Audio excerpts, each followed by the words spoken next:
Thank you all, everyone, for inviting me here tonight for my presentation. My name is Esmail Patel, and the Deaf Education Advocacy Fellowship is what I'm here to talk about.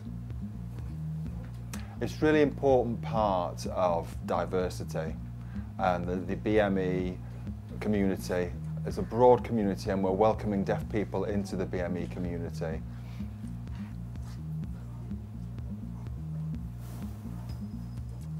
This is part of what my service provides, to provide various organisations with what they need and raise awareness as to what's out there and how to actually access that information, what organisations to go to, how to book an interpreter to get the services they need. And the aim really is to empower those people. They're not reliant on other people. They can access interpreting services themselves to go and do what they need to do, whatever choices. It's offering options to people, really. That's what I'm all about.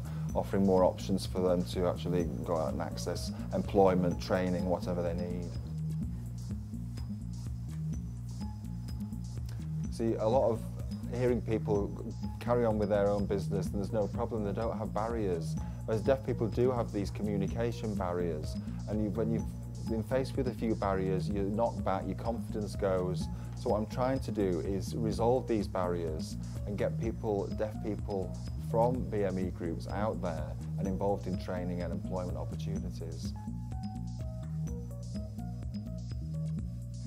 What am I going to talk about today? Well, all I can talk about really is my experiences. All I'm going to, I don't do anything like this. I'm just me, because I'll never look at it and I'll change it as I go along. But who am I, what am I, and how do I tick?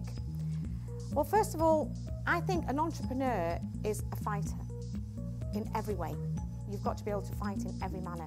When you get up in the morning, even when you're a little child, if you play football, if you're playing with your dolls, or you make tea, I remember being a little child and buying my auntie buying me little pots and pans when I was a little child, and I actually wanted to cook in those little pots and pans. Actually wanted to cook. I didn't want to pretend to cook. I actually wanted to cook. So that was the age of 4. You've got to be out there and you've got to be prepared to work. Nothing comes easy. And when you go up, the drop's further down. As long as you remember that, because it's the egg. If you drop an egg from here, it will smash. If you drop it from here, it'll crack. But it's taking that chance, and you've got to be able to take a calculated risk in life.